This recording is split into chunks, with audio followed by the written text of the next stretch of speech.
Hello बच्चों, welcome to our channel Riddhima Concept Point.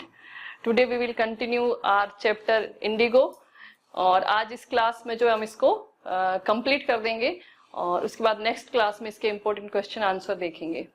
तो let's start. Last हमने कल पढ़ा था कि लास्ट जो सेंटेंस हमने पढ़ा था वो ये था कि गांधी जी ने जो एक किसान जो कि अनलेटर्ड था, मतलब अनएजुकेटेड जो किसान था राजकुमार शुक्ला, उसकी एंट्रीटी पे, उसकी रिक्वेस्ट पे जो विजिट किया चंपारण का, तो गांधी जी को लगा था कि ये कुछ दिनों की ही बात होगी, लेकिन उस विजिट ने जो है गांधी जी के जीवन का लगभग 1 साल जो है ले लिया.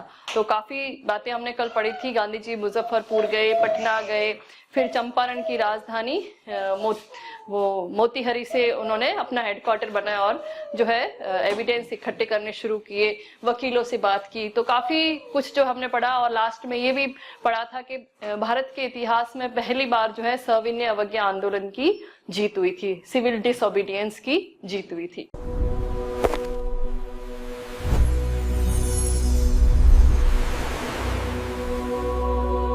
तो से आगे हम पढ़ते हैं. तो हाँ, जो ये हमने देखा था कि गांधी के जीवन का 1 साल ऑक्यूपाई कर लिया इस विजिट ने, जो कैजुअली गांधी जी ने विजिट की थी, मतलब ऐसी हल्के तौर पे उनको लगा था कि कुछ दिनों की बात होगी. और उसमें ये देखा था, उससे जस्ट पहले हमने पढ़ा था कि जो उनको एडवर्ड गेट ने बुलावा भेजा था गांधी जी को, है ना. एडवर्ड गेट जो है लेफ्टिनेंट गवर्नर थे वहां के. तो उन्होंने जो है गांधी जी को बुलावा भेजा था. तब उन्होंने गांधी जी को बताया कि वो एक कमीशन बना रहे हैं, आयोग की स्थापना कर रहे हैं जो पता करेगा, जांच आयोग की स्थापना की उन्होंने कि वास्तव में किसानों की जो है समस्याओं को लेकर. तो उस कमीशन में कौन कौन व्यक्ति सम्मिलित थे ये हमने पढ़ा था. तो लैंडलॉर्ड्स थे, है ना, और ये ब्रिटिश अधिकारी ऑफिशियल्स थे, और किसानों के जो एकमात्र रिप्रेजेंटेटिव थे वो केवल गांधी जी थे. ये हमने देखा था. तो अब आगे हम देखेंगे कि ऑफिशियल कमीशन ने क्या किया. The official inquiry assembled a crushing mountain of evidence against the big planters, and when they saw this they agreed in principle to make refunds to the peasants. तो ऑफिशियल इंक्वायरी जो हुई, है ना, जो अधिकारियों ने,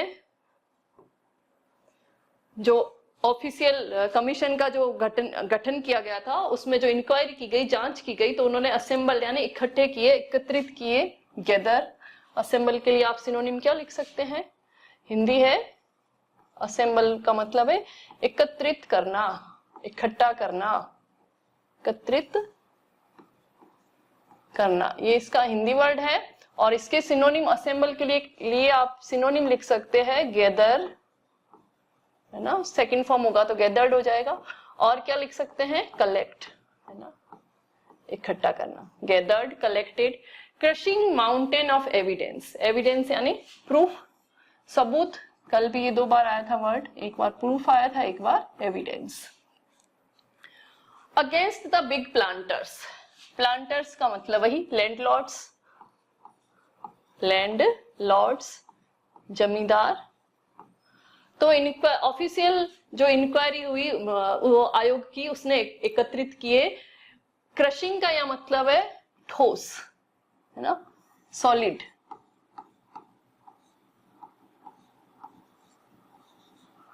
मजबूत जो है एविडेंस, प्रूफ इकट्ठे किए, मतलब बहुत सारे. माउंटेन इसलिए वर्ड यूज हुआ है, क्रशिंग माउंटेन मतलब दबाने वाला, एक तरह से मतलब पुख्ता सबूत जिसको कहते हैं, ठोस सबूत जो है वो उन्होंने बहुत सारे इकट्ठे किए. किसके विरुद्ध? बिग प्लांटर्स, बड़े बड़े जमींदारों के विरुद्ध. एंड व्हेन दे सा, और जब उन्होंने देखा, किसने? प्लांटर्स ने, लैंडलॉर्ड्स ने देखा. दिस, ये देखा, क्या देखा कि उनके खिलाफ इतने सारे सबूत मिल गए हैं इनको, आयोग वालों को. दे एग्रीड, तो वो सहमत हो गए. एग्री यानी सहमत होना. इन प्रिंसिपल, मुख्य रूप से, इन प्रिंसिपल यानी मुख्य रूप से. To make refunds to the peasants, कि वो मुख्य रूप से किस बात के लिए एग्री हुए, सहमत हुए, कि वो किसानों से जो पैसा उन्होंने क्षतिपूर्ति के रूप में, कॉम्पनसेशन के रूप में उन्होंने किसानों से लिया था, वो उन्हें रिफंड करेंगे, वापस लौटा देंगे. इस बात के लिए वो सहमत हो गए. तो यही बात जो थी, यही मुद्दा था, इसी के लिए गांधी जी वहां आए थे चंपारण। हमने पहले वाली लास्ट क्लास में हमने पढ़ा था कि जब वो नील की खेती करने के लिए कंपेल करते थे, किसानों को बाध्य करते थे, और वो सारी की सारी फसल जो है वो किसानों से रेंट के रूप में लेते थे। जब जर्मनी में सिंथेटिक इंडिगो बनने लग गई तो उन्होंने किसानों को उस जो है खेती से मुक्त कर दिया नील की, लेकिन उन्होंने उसके बदले में क्या लिया, कंपेंसेशन लिया, किसानों से क्षतिपूर्ति ली। तो जब किसानों को पता चल गया सिंथेटिक इंडिगो के बारे में, तो किसान अपना रिफंड चाहते थे, पैसे अपने वापस चाहते थे। तो वही बात जो है वो उसके लिए मान गए, रिफंड के लिए। But how much must we pay, they asked Gandhi. लेकिन उन्होंने देखो, प्लांटर्स ने, लैंडलॉर्ड्स ने गांधी से पूछा कि हमें कितना देना चाहिए ना, कि हमें कितना जो है पे करना चाहिए किसानों को। They thought he would demand repayment in full of the money. तो उन्होंने ऐसा क्यों पूछा, जानबूझ के पूछा है, क्योंकि उनको लगा कि गांधी जी कहेंगे कि जितने पैसे लिए सारे लौटा दो, और जब सारों की बात आएगी तो हम बिल्कुल भी नहीं देंगे। तो दे थॉट, उन्होंने सोचा, ही वुड, ही किसके लिए, गांधी जी के लिए, ही वुड डिमांड, वो मांग करेंगे रीपेमेंट की, है ना, in full of the money, पूरे पूरे पैसों की, which they had illegally and deceitfully extorted from the sharecroppers, जो कि उन्होंने illegally यानी गैर कानूनी रूप से, deceitfully यानी धोखे से, extorted मतलब जबरदस्ती जो है किसानों से लिए थे, from the sharecroppers। तो उन्होंने जानबूझ के गांधी जी से पूछा कि कितने पैसे हम वापस दें, क्योंकि उनको लगा था कि गांधी जी जो है पूरे पैसे वापस मांगेंगे, वो पैसे जो उन्होंने इलीगली, गैर कानूनी रूप से, और डिसीटफुली मतलब धोखे से, है ना, जबरदस्ती किसानों से, शेयर क्रॉपर से लिए थे। ही आस्क्ड ओनली, लेकिन गांधी जी ने, ही किसके लिए, गांधी जी के लिए, गांधी जी ने केवल कहा ओनली 50%। गांधी जी ने क्या कहा कि आपने जितने पैसे किसानों से क्षतिपूर्ति के लिए हैं उसका 50% इनको रीपेमेंट कर दो, वापिस लौटा दो। देयर ही सीम्ड अडेमेंट, अडेमेंट का मतलब है अडिग। तो इस बात पर जो है गांधी जी क्या थे, अडिग थे। गांधी जी ने कहा कि 50% तो आपको देने ही पड़ेंगे, इससे कम नहीं। इस बात पे वो अडिग प्रतीत हुए, सीम्ड यानी प्रतीत हो रहे थे। Rights reverend J.Z. Hose, a British missionary in Champaran who observed the entire episode at close range। और ये बात किसने लिखी है, There he seemed adamant, कि इस बात पे वो अडिग दिख रहे थे। ये बात लिखी है रेवरेंड J.Z. Hose ने। रेवरेंड मतलब ऑनर्ड, सम्मानित,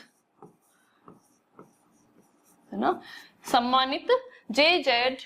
होस ने लिखी है, जो कि एक ब्रिटिश मिशनरी थे। उन्होंने ये बात कही कि गांधी जी इस बात पे अडिग थे कि आपको 50% तो देने होंगे। और J.Z. होस कौन थे, ब्रिटिश मिशनरी थे चंपारण में, जिन्होंने ये सारा ऑब्जर्व यानी देखा था, ये सारा एंटायर यानी संपूर्ण एपिसोड यानी अध्याय, चंपारण वाला जो आंदोलन हुआ था, जो अध्याय हुआ था, वो बहुत ही निकट से, क्लोज रेंज मतलब निकट से उन्होंने देखा था। तो उन्होंने ये बात गांधी जी के लिए लिखी कि जब प्लांटर्स ने डिमांड की, प्लांटर्स ने पूछा कि हमें कितना रिपेमेंट देना है, तो गांधी जी ने कहा 50%। लेकिन 50% पर गांधी जी क्या थे, अडिग थे, एडमेंट थे। Thinking probably that he would not give way, the representative of the planters offered to refund to the extent of 25%। तो ये सोचते हुए, प्रोबेबली यानी संभवतया ये सोचते हुए कि वो जो है कोई रास्ता नहीं देगा, उन्होंने रिप्रेजेंटेटिव जो था ना उनका प्रतिनिधि, किसका, प्लांटर्स का, लैंडलॉर्ड्स, प्लांटर्स, जमींदारों का जो प्रतिनिधि था, उसने ये सोचते हुए कि गांधी जी उनको कोई रास्ता नहीं देंगे, जानबूझ के मतलब उन्होंने ऑफर किया कि वो रिफंड कितना देंगे, 20%, है ना, ज्यादा से ज्यादा। एंड टू हिज अमेजमेंट, और आश्चर्य की बात है, mister Gandhi took him at his word, Gandhi ji ने उनकी बात मान ली।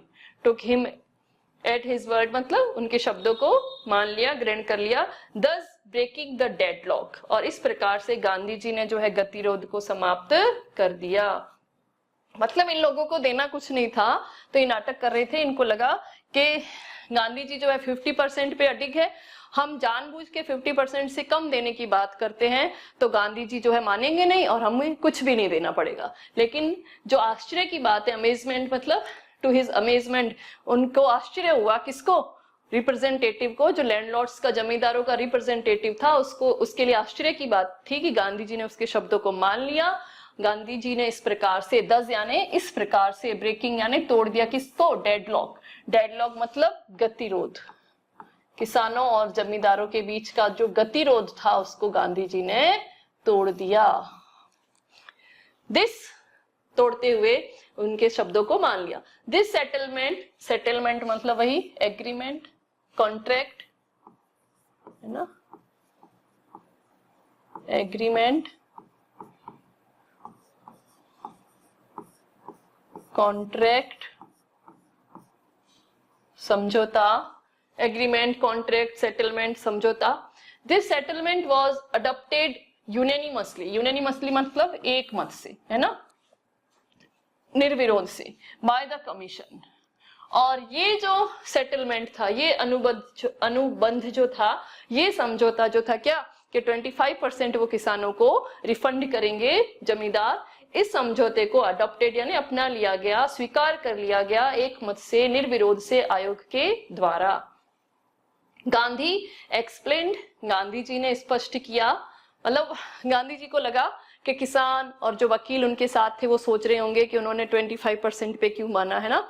तो गांधी जी ने उनको क्या एक्सप्लेन किया, इस बात का स्पष्टीकरण दिया, that the amount of the refund was less important. तो गांधी जी ने कहा कि जो रिफंड का अमाउंट था, जो राशि थी, वो कम महत्वपूर्ण थी than the fact that the landlords had been obliged to surrender part of the money and with it part of their prestige। prestige मतलब प्रतिष्ठा।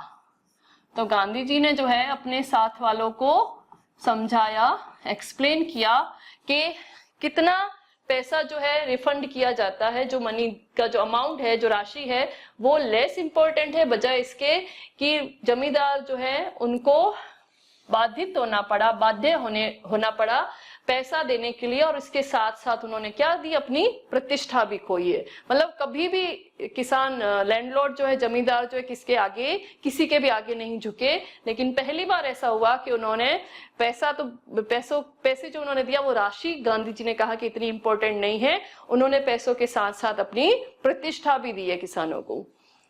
Therefore, as far as the peasants were concerned, इसलिए जहां तक किसान जो है concern थे, संबंधित थे, उनका जो सवाल था, the planters had behaved as lords above the law, कि जहां तक किसानों का सवाल था, प्लांटर्स जो लैंडलॉर्ड्स है, जमींदार है, वो कैसे बिहेव करते थे, व्यवहार कैसे करते थे, as lords above the law, कि वो कानून से भी ऊपर जो है उनके स्वामी है, लॉर्ड है।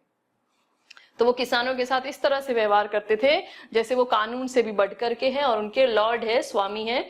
Now the peasants saw that he had rights and defenders, और अब किसान ने देखा कि उसके राइट्स है, उसके अधिकार है, एंड डिफेंडर्स, और अधिकारों के रक्षक भी है ना। डिफेंडर यानी रक्षक, और राइट्स मतलब अधिकार। तो अब किसानों को ये बात समझ में आई कि उनके भी अधिकार हैं और उन अधिकारों की रक्षा करने वाले भी हैं। He learned courage, और किसान ने क्या सीखा, करेज सीखा, साहस सीखा। इस पूरे एपिसोड से चंपारण के किसानों ने क्या सीखा, He learned courage, साहस सीखा।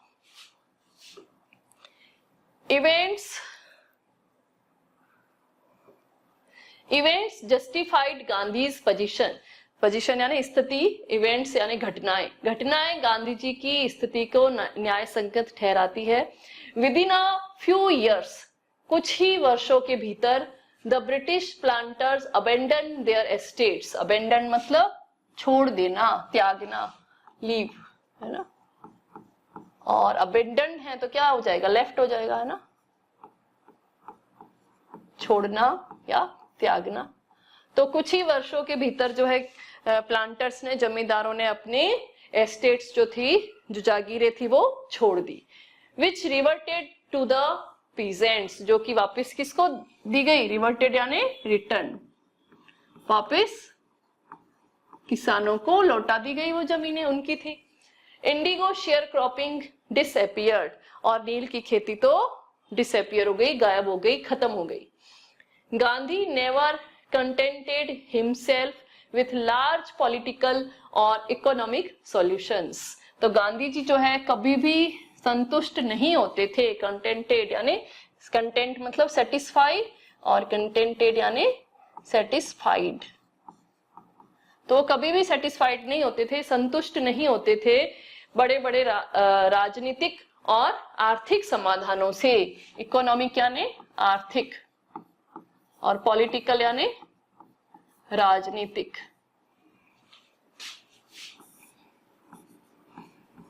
तो देखो बच्चों, गांधी जी ने जो है किसानों की समस्याओं का राजनीतिक समाधान किया है ना, तो वो मतलब केस जो चल रहा था उसको जीत गए, तो वो राजनीतिक रूप से जीत गए। उनको रिफंड भी दिलवाया, तो वो इकोनॉमिक सॉल्यूशन हो गया, आर्थिक रूप से भी उनकी जीत हो गई। लेकिन राजनीतिक और आर्थिक समाधानों से, सॉल्यूशंस यानी समाधानों से ही गांधी जी संतुष्ट नहीं होते थे, वो इससे भी ज्यादा कुछ करते थे लोगों के लिए। वो क्या था देखिए, ही सा the cultural and social backwardness in the Champaran villages, तो गांधी जी ने देखा कि वहां चंपारण के गांवों में, चंपारण के विलेजेस में कल्चरल यानी सांस्कृतिक, सोशल यानी सामाजिक, बैकवर्डनेस यानी पिछड़ापन, तो उन्होंने देखा कि चंपारण के गांवों में क्या था, सांस्कृतिक और सामाजिक पिछड़ापन था। And wanted to do something about it immediately, और गांधी जी उसको लेकर के कुछ तुरंत ही करना चाहते थे। इमीडिएटली यानी तुरंत, एट वंस। तो जैसे ही उन्होंने किसानों की समस्याओं का पॉलिटिकल और इकोनॉमिक सॉल्यूशन निकाल दिया, उसके बाद उनका ध्यान गया कि चंपारण के गांवों में कल्चरल और सोशल बैकवर्डनेस है, पिछड़ापन है, सामाजिक और सांस्कृतिक, तो उसके लिए वो तुरंत कुछ करना चाहते थे। तो उन्होंने क्या किया, ये क्वेश्चन आता है आपके एग्जाम में, लार्ज आंसर टाइप क्वेश्चन आता है कि उन्होंने कल्चरल और सोशल बैकवर्डनेस को दूर करने के लिए क्या क्या किया। ही अपील्ड फॉर टीचर्स, तो उन्होंने अध्यापकों से, टीचर से अपील की, रिक्वेस्ट की। Mahadev Desai and Narhari Parikh, two young man, Mahadev Desai ये दोनों टीचर थे, और नरहरि पारिख दो नौजवान व्यक्ति, who had just joined Gandhi as disciples, disciples मतलब फॉलोवर है ना, प्यूपिल भी कह सकते हैं। तो उन्होंने जो है वो गांधी जी को अभी अभी ज्वाइन किया था, वो गांधी जी के क्या थे, है ना, फॉलोवर थे, प्यूपिल थे, डिसिपल्स थे, शिष्य थे। एंड देयर वाइफ्स, और उनकी पत्नियां भी, किसकी, महादेव देसाई और नरहरि पारिख की, पारिख दोनों टीचर और उनकी दोनों की पत्नियां। और नरहरि पारिख और महादेव देसाई ने जो है अभी हाल ही में गांधी जी के वो अनुयायी बने थे, फॉलोवर बने थे। वॉलंटियर्ड फॉर द वर्क, तो वो स्वेच्छा से जो है आगे आए, वॉलंटियर्ड मतलब अपनी इच्छा से काम के लिए आगे आए, किसके लिए, वहां के लोगों को शिक्षित करने के लिए। Several more came from Bombay, Poona and other distant parts of the land, कई और भी लोग आए, है ना, कहां से, बॉम्बे से, पूना से, एंड अदर डिस्टेंट, डिस्टेंट मतलब दूरस्थ, तो चंपारण से दूर दूर जो स्थान थे, वहां दूरस्थ स्थानों से भी, भारत के पार्ट्स ऑफ द लैंड मतलब अपने देश के, कंट्री के दूरस्थ स्थानों से भी वहां लोग आए। Devdas, Gandhi's youngest son, arrived from the आश्रम, और आश्रम से कौन आया वहां लोगों की मदद करने के लिए, गांधी जी के सबसे छोटे बेटे देवदास। एंड सो, और कौन आया उनके साथ, and so did Mrs Gandhi, और देवदास के साथ आई मिसेस गांधी, गांधी जी की पत्नी कस्तूरबा। प्राइमरी स्कूल्स वर ओपन्ड इन 6 विलेजेस, 6 गांवों में प्राथमिक विद्यालय खोले गए। Kasturba taught the ashram rules on personal cleanliness and community sanitation, और कस्तूरबा जो गांधी जी की पत्नी थी, उन्होंने आश्रम में जो नियम अपनाए जाते थे, किसको लेकर के, व्यक्तिगत स्वच्छता पर्सनल क्लीननेस यानी व्यक्तिगत स्वच्छता, एंड कम्युनिटी सैनिटेशन मतलब सामुदायिक स्वच्छता। तो आश्रम से एक तो गांधी जी के बेटे आए देवदास और दूसरा उनकी पत्नी आई। तो कस्तूरबा ने जो है वहां के लोगों को क्या सिखाया, व्यक्तिगत साफ सफाई और सामुदायिक साफ सफाई, है ना, उसके बारे में बताया। पर्सनल क्लीनलीनेस मतलब व्यक्तिगत, है ना, स्वच्छता, और कम्युनिटी सैनिटेशन मतलब सामुदायिक स्वच्छता।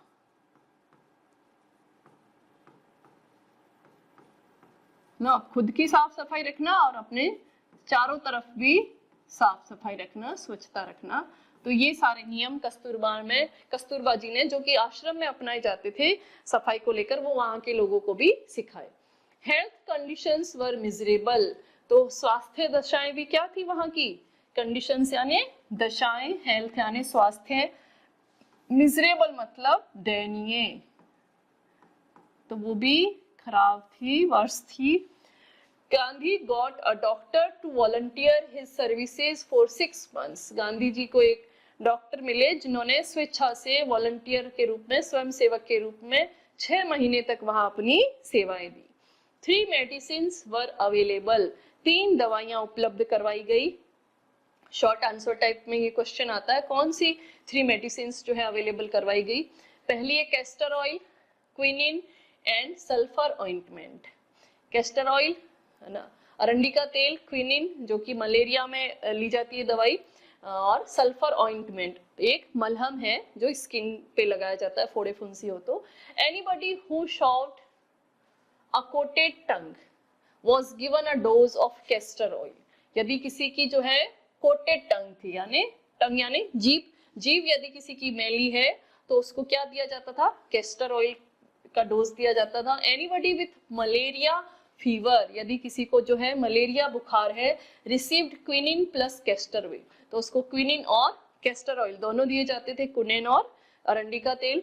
Anybody with skin eruptions, eruptions मतलब फोड़े फुंसी, है ना, रेशेस, तो किसी की त्वचा पे फोड़े फुंसियां जो थी तो उसको प्राप्त होती थी ऑइंटमेंट प्लस कैस्टर ऑयल, ये सल्फर ऑइंटमेंट और कैस्टर ऑयल ये दी जाती थी। गांधी जी ने नोटिस किया the filthy state of women's clothes, filthy मतलब डर्टी, तो गांधी जी ने देखा कि महिलाओं के कपड़े क्या थे, गंदे थे। He asked Kasturba to talk to them about it, तो उन्होंने अपनी पत्नी कस्तूरबा से कहा कि महिलाओं से वो इस बारे में बात करे कि उनके कपड़े इतने मैले क्यों हैं। वन वुमन टुक कस्तूरबा इनटू हर हट, एक महिला कस्तूरबा को अपनी झोपड़ी में लेके गई एंड सेड, और कहा, लुक देखो, देयर इज नो बॉक्स और कबर्ड हियर फॉर क्लोथ्स, कि देखो मेरी झोपड़ी में ना तो कोई बॉक्स है और ना ही कोई कबर्ड है जो है कपड़े रखने के लिए। The sari I am wearing is the only one I have, कि जो साड़ी मैं पहन के बैठी हूँ ना वो एकमात्र साड़ी ही मेरे पास है। During his long stay in Champaran, Gandhi kept a long distance watch on the आश्रम, तो अपने इस लंबे स्टे प्रवास के दौरान चंपारण में गांधी जी जो है दूर से ही अपने आश्रम पर भी ध्यान रखते थे। कैसे, ही सेंट रेगुलर इंस्ट्रक्शंस, वो नियमित निर्देश भेजते थे बाय मेल, तार से, and asked for financial accounts, और वहां के वित्तीय लेखा जोखा के बारे में भी पूछते रहते थे, खर्चों के बारे में भी, और बाकी इंस्ट्रक्शन जो है वो आश्रम वालों को मेल करते रहते थे, तार से भेजते रहते थे। वंस ही रोट, एक बार उन्होंने लिखा, टू द रेजिडेंट्स मतलब निवासी, आश्रम में रहने वाले, that it was time to fill in the old latrine trenches, क्या लिखा कि पुराने जो लेट्रिन के ट्रेंचेस है, गड्ढे हैं, उनको भरने का टाइम आ गया है। एंड डिग न्यू वन मतलब नए गड्ढे खोदने का समय हो चुका है।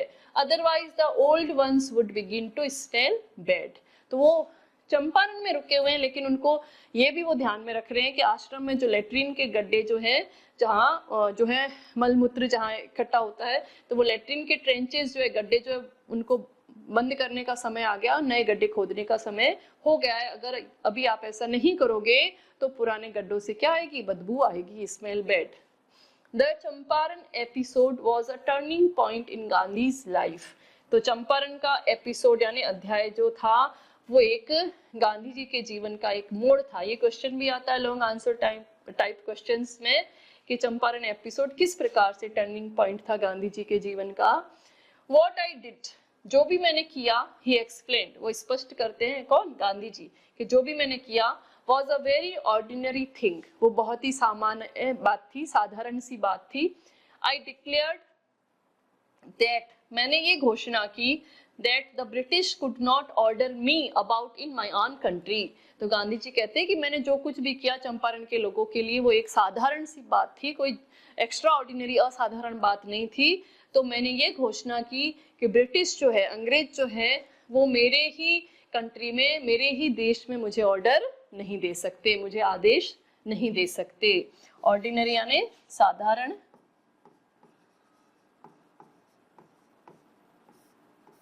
और डिक्लेयर यानी घोषणा करना। इसके लिए प्रोक्लेम लिख सकते हैं ना, पहले मैं आपको बता चुकी हूँ। But Champaran did not begin as an act of defiance. तो चंपारण का जो ये एपिसोड है, जो ये आंदोलन है, वो एक अवज्ञा के कार्य के रूप में उसकी शुरुआत नहीं हुई है। डेफियंस मतलब अवज्ञा, डिसओबीडियंस, इसका हिंदी अर्थ है अवज्ञा और सिनोनिम है disobedience. But Champaran did not begin as an act of defiance. तो ये अवज्ञा के कार्य के रूप में चंपारण की शुरुआत नहीं हुई। It grew out of an attempt to alleviate the distress of large numbers of poor peasants. तो इसकी शुरुआत कैसे हुई चंपारण एपिसोड की, एक प्रयास के रूप में, एन अटेम्प्ट यानी प्रयास, टू एलिविएट, एलिविएट मतलब रिड्यूस, कम करना, रिड्यूस कम करना। एक और इसके लिए लिख सकते हैं स्लैकन, है ना। द डिस्ट्रेस, डिस्ट्रेस यानी तनाव, दुख, पीड़ा, of large numbers of poor peasants, के गरीब किसान, जो बहुत अधिक संख्या में गरीब किसान थे, उनके तनाव को कम करने के एक प्रयास के रूप में इसकी शुरुआत हुई चंपारण के अध्याय की। This was the typical Gandhi pattern.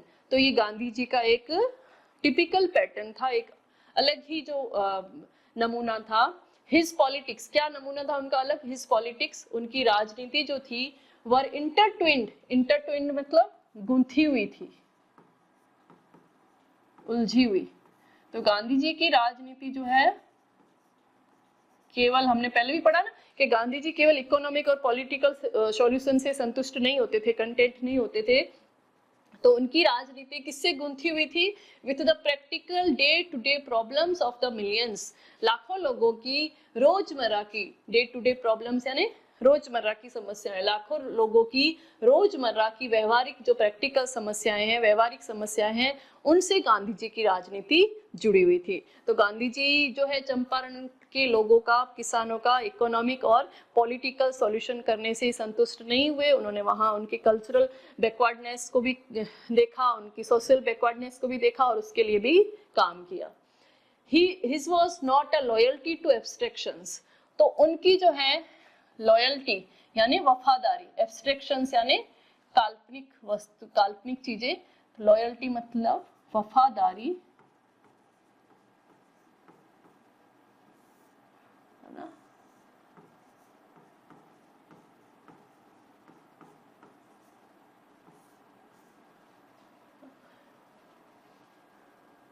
वस्तुएं या कल्पनाएं, तो उनकी वफादारी जो है काल्पनिक वस्तुओं के प्रति नहीं थी। It was a loyalty to living human beings. उनकी वफादारी जो थी वो किसके प्रति थी, जीवन मनुष्यों के प्रति थी, तो जीवित मनुष्यों के प्रति उनकी वफादारी थी। कहने का मतलब केवल काल्पनिक मनगढ़ंत बातों में उनकी वफादारी नहीं थी, वो वास्तव में जो है ग्राउंड लेवल पे क्या समस्याएं लोगों की उसका सॉल्यूशन करते थे। तो ये उनका टिपिकल पैटर्न था राजनीति का। इन एवरीथिंग गांधी डिड, जो कुछ भी गांधी जी ने किया, मोर ओवर उससे भी ज्यादा, he tried to mould a new free Indian.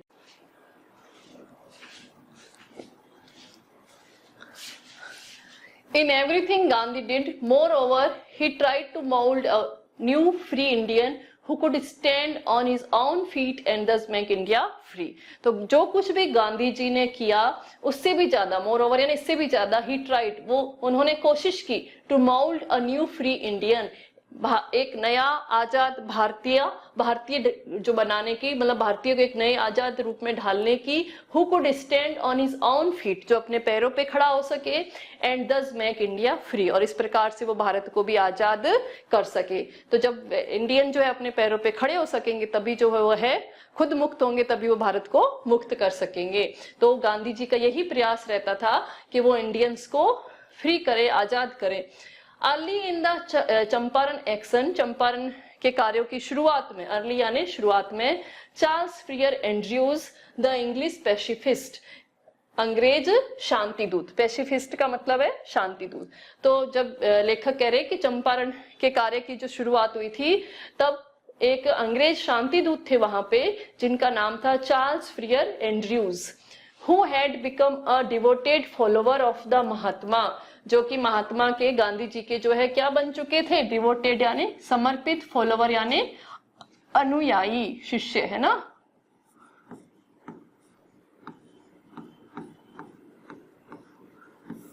समर्पित अनुयायी, फॉलोवर यानी अनुयायी। Came to bid Gandhi farewell, वो गांधी जी को अलविदा कहने आए, before going on a tour of duty to the Fiji islands. तो फिजी आइलैंड्स जो द्वीप थे वहां पे वो अपने कर्तव्यों का निर्वहन करने के लिए जाने से पहले गांधी जी को अलविदा कहने के लिए आए, मतलब वो चंपारण से फिजी आइलैंड्स जाने वाले थे और वो गांधी जी के समर्पित अनुयायी थे। तो जाने से पहले वो गांधी जी से मिलने आए, अलविदा कहने आए।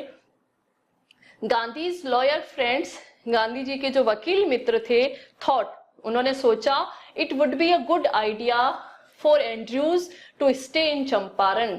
तो उन्होंने क्या सोचा कि ये अच्छा आइडिया होगा, विचार होगा कि एंड्रयूज जो है चंपारण में ही रुके, मतलब जाए नहीं, एंड हेल्प देम, और उनकी मदद करे। तो वकीलों ने ऐसा सोचा कि अच्छा हो कि जो है एंड्रयू यहीं रुक जाए, वो फिजी आइलैंड्स नहीं जाए और यहाँ रुक के उनकी इस आंदोलन में, चंपारण के इस कार्य में जो है मदद करे। एंड्रयू जो थे, Charles Freer Andrews, was willing, वो भी इच्छुक थे, इफ गांधी एग्रीड, यदि गांधी जी सहमत होते, मतलब गांधी जी अगर अपनी सहमति बताते तो वो भी इच्छुक थे वहां रुकने के। बट गांधी वॉज विहमेंटली अपोज्ड, लेकिन गांधी जी ने क्या किया, बहुत तीव्रता से इस बात का विरोध किया। विहमेंटली यानी तीव्रता से, अत्यधिक, और अपोज यानी विरोध करना, है ना। तो गांधी जी ने इस बात का क्या किया, विरोध किया, कि मतलब वकील मित्र जो थे गांधी जी के, उन्होंने सोचा कि यदि एंड्रयूज यहाँ रुक जाए और इस लड़ाई में जो हमारा साथ दे अंग्रेजों के विरुद्ध तो अच्छा होगा। तो वो एंड्रयूज भी रुक जाते यदि गांधी जी सहमत होते तो, लेकिन गांधी जी ने इसका बहुत ज्यादा विरोध किया। ही सेड, गांधी जी ने कहा, you think that in this unequal fight it would be helpful if we have an Englishman on our side, कि आपको क्या लगता है कि इस असमानता की लड़ाई में, अनइक्वल फाइट मतलब असमानता की लड़ाई में, क्या ये हेल्पफुल होगा, सहायक होगा हमारे लिए कि हम अपने पक्ष में एक अंग्रेज व्यक्ति को रखें, क्योंकि लड़ाई किसकी है, ब्रिटिशर्स और इंडियंस के बीच की। तो उन्होंने वकीलों को ये समझाते हुए कहा गांधी जी ने कि आपको क्या लगता है कि इस अनइक्वल फाइट में, असमानता की लड़ाई में, असमानता के युद्ध में आप क्या सोचते हो कि एक अंग्रेज को अपने पक्ष में रखना हमारे लिए मददगार होगा, हेल्पफुल होगा, सहायक होगा। दिस शोज, ये दिखाता है, दर्शाता है the weakness of your heart. ये क्या दिखाता है, तुम्हारे मन की दुर्बलता को दिखाता है। मतलब आप क्या दिखा रहे हो कि एक अंग्रेज, आप ये बता रहे हो अंग्रेजों को कि हमने एक अंग्रेज को अपने पक्ष में किया है और फिर आप अंग्रेजों से लड़ रहे हो, तो आपके मन की दुर्बलता को ही बता रहा है ना कि मतलब अंग्रेजों के बिना आप अंग्रेजों के खिलाफ लड़ भी नहीं सकते। तो ये गांधी जी ने कहा कि दिस शोज, ये दर्शाता है वीकनेस यानी कमजोरी। किसकी कमजोरी? ऑफ योर हार्ट, आपके मन की, आपके दिल की कमजोरी बताता है कि आप इतने कमजोर हो कि आप अपने बलबूते पे अंग्रेजों से लड़ नहीं सकते। द कॉज इज जस्ट, कि हमारा कारण जो है लड़ने का वो क्या है? जस्ट यानी न्याय संगत है, सही है ना? तो जब लड़ने का कारण सही है, न्याय संगत है, and you must rely upon yourself to win the battle, तो फिर तुम्हें जो है यू मस्ट रिलाई, तुम्हें अपने खुद के ऊपर स्वयं पे विश्वास करना चाहिए इस युद्ध को जीतने के लिए। You should not seek a prop in mister Andrews, कि तुम्हें मिस्टर एंड्रयूज के रूप में एक सहारा, एक बैसाखी को नहीं ढूंढना चाहिए, because he happens to be an Englishman, क्योंकि वो क्या है? एक अंग्रेज है। तो तुम एक अंग्रेज के रूप में एक सहारा मत ढूंढो। गांधी जी ने उनको समझाया कि तुम्हें जो है, अगर अब तुम सही कारण के लिए लड़ रहे हो तो तुम्हें खुद के ऊपर विश्वास होना चाहिए। He had read our minds correctly, Rajendra Prasad comments. Rajendra Prasad कहते हैं कि वो हमारे दिमाग को बहुत अच्छे से पढ़ लेते थे। And we had no reply, और हमारे पास कोई जवाब भी नहीं होता था। कौन? Gandhi ji. Gandhi in this way taught us a lesson in self reliance, और इस प्रकार से, इन दिस वे मतलब इस प्रकार से, गांधी जी ने हमें सिखाया एक पाठ। किसका? इन सेल्फ रिलायंस, स्वावलंबन का, आत्मनिर्भरता का, अपने ऊपर विश्वास करने का, है ना? तो स्वावलंबन, तो इस प्रकार से राजेंद्र प्रसाद कहते हैं कि गांधी जी ने हमें स्वावलंबन का पाठ सिखाया। सेल्फ रिलायंस, स्वावलंबन, आत्मनिर्भरता, इंडियन इंडिपेंडेंस, भारत की आजादी, and help to share croppers were all born together. तो स्वावलंबन, आत्मनिर्भरता, भारत की आजादी और किसानों की मदद, ये सभी आपस में जुड़े हुए थे। तो यहीं पे हमारा चैप्टर खत्म होता है।